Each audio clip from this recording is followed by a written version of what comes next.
আসসালামু আলাইকুম ভিউয়ার্স। দেশ এবং দেশের বাইরে থেকে যারা আমার এই ভিডিও দেখছেন তাদের সবাইকে আন্তরিক শুভেচ্ছা। ঢাকা কক্সবাজার রুটে আরও একটি নতুন বাসের আগমন। এই বাসটি চলবে ওই রুটের জনপ্রিয় স্লিপার বাস অপারেটর ইম্পেরিয়ালের ব্যানারে। স্লিপার বাস কোম্পানি হিসাবে ঢাকা কক্সবাজার ইম্পেরিয়াল সবচেয়ে বেশি গাড়ি পরিচালনা করে। কখনো কখনো 15 থেকে 18-19টি গাড়ি তারা কক্সবাজারে পাঠায়। ফলে যাত্রী চাপ যেমন বাড়ছে গাড়ির চাহিদা। সব মিলে বহরে যুক্ত করছে একের পর এক নতুন গাড়ি। তারই ধারাবাহিকতা আরও একটি গাড়ি যুক্ত হলো ইম্পেরিয়ালের বহরে। অশোক লিল্যান্ড 12 মিটার চেসিসের উপর এই বাসটির বডি নির্মাণ করেছে এভারব্রাইট মোটরস। এই বাসটি 180 হর্স পাওয়ারের, যদিও 225 হলে আরও একটু ভালো হতো, কারণ এর বডি বড় উঁচু হয়, ফলে ভারী হয়। 180 থেকে 225-এ জার্নিটা একটু স্মুথ হয়। এই বাসের বডির কাজ খারাপ হয়নি, এভারব্রাইট বরাবরের মতো ভালো বডি করে।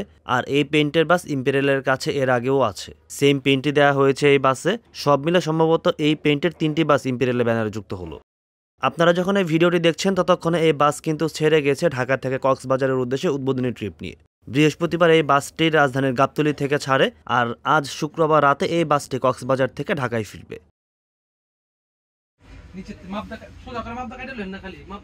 আমি এই বাসের ইন্টেরিয়র পার্ট আপনাদের দেখাচ্ছি এবার, লাইটিং থেকে শুরু করে পুরো ইন্টেরিয়র, মানে অসাধারণ লাইটিং করা হয়েছে এই বাসে, যেটা সচরাচর স্লিপার বাসগুলোতে করা হয়। সৌন্দর্য বর্ধনের দিক থেকে কিন্তু কোনো কমতি রাখে না বাংলাদেশের যারা স্লিপার বাস নির্মাণ করে যে গ্যারেজগুলো আছে, এই গ্যারেজগুলো ভেতরে দেখতেও খুবই সুন্দর লাগে। এই বাসগুলো যে কোনো যাত্রীকে আকর্ষণ করতে বেশ অবদান রাখে লাইট।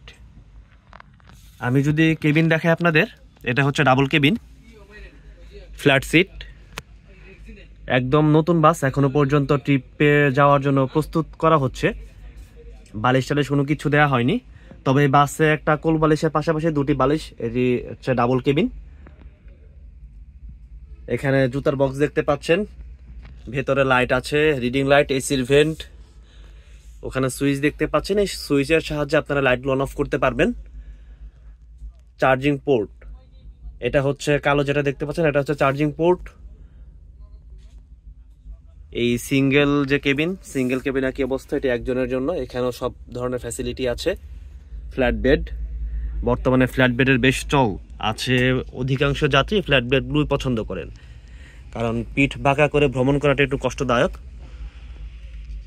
আর এটা হচ্ছে নিচতলার ডাবল কেবিন। আমি আপনাদের এই সুইচের এগুলো দেখাই। এটা হচ্ছে কলিং বেল, আপনারা গাইডকে ডাকতে পারবেন এখানে। এই বেলের সাহায্যে আপনারা চাপ দিলে গাইড আপনাদের নির্দিষ্ট কেবিনে চলে আসবে। সামনে সেই বোর্ড আছে, আর এর সাহায্যে আপনারা লাইট অফ করে দিতে পারবেন। এটা হচ্ছে অন অফ করা। আর এই লাইটটা হচ্ছে সেন্ট্রালি লাইট। এই লাইট আপনারা এখানে সুইচের সাহায্যে অন অফ করতে পারবেন। এই অন অফ।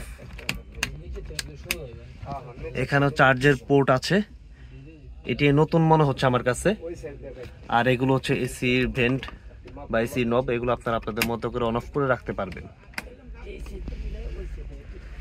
আর এই যে কেবিন বা বেড বেশ বড়, মোটামুটি 5.5-6 ফুটের একজন মানুষ বেশ আরামসে এই কেবিনগুলোতে শুয়ে ভ্রমণ করতে পারবে। দোতলায় ওঠার জন্য এখানে সিঁড়ির ব্যবস্থা আছে। এগুলো হচ্ছে সিঁড়ি, দুই পাশেই আছে। এখানে আপনারা ধরতে পারবেন, অর্থাৎ সিঁড়িতে পা দিয়ে তারপর এখানে ধরে আপনারা কেবিন, দোতলার যে কেবিন, এগুলোতে উঠতে পারবেন। নিরাপত্তার জন্য আছে পর্দার ব্যবস্থা। এই পর্দার সাহায্যে কেবিনগুলো বাইরে থেকে সুরক্ষিত থাকে। বর্তমানে কেউ কেউ আবার হচ্ছে থাই গ্লাসের ইউজ করতেছে, তবে আমার কাছে পর্দাটাই ভালো মনে হয়। যদি কোনো দুর্ঘটনা ঘটে বা কোনো কিছু হয়, সেক্ষেত্রে এখান দিয়ে নামা বা এগুলো সরানো যতটা সহজ, থাই গ্লাস লক করা থাকে সেগুলো অনেক কঠিন হয়। কেবিনে এসির ভেন্টিলেটরের পাশাপাশি এখানে সেন্ট্রাল এসি আছে। এই সেন্ট্রাল এসি পুরো এটি সবসময় অধিকাংশ সময় রানিং থাকে।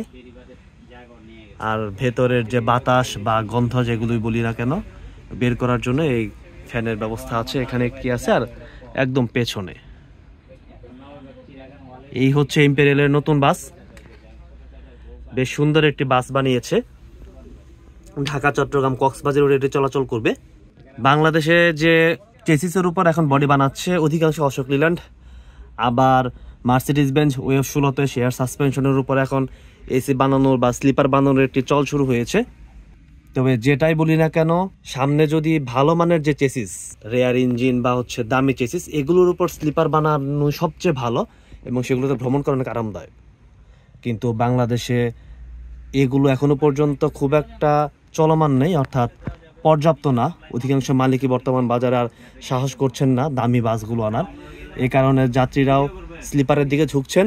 সব মিলে এই অশোক লেল্যান্ডই এখন মালিকদের একমাত্র ভরসা। সেই জায়গা থেকে তারা এই বাসগুলো এখানে একের পর এক বানাচ্ছেন। এটা হচ্ছে ড্রাইভিং কেবিন। যদি বাই চান্স স্টার্ট না হয় তখন তাকে আপনার ব্যাটারি হেল্প দিতে হইব।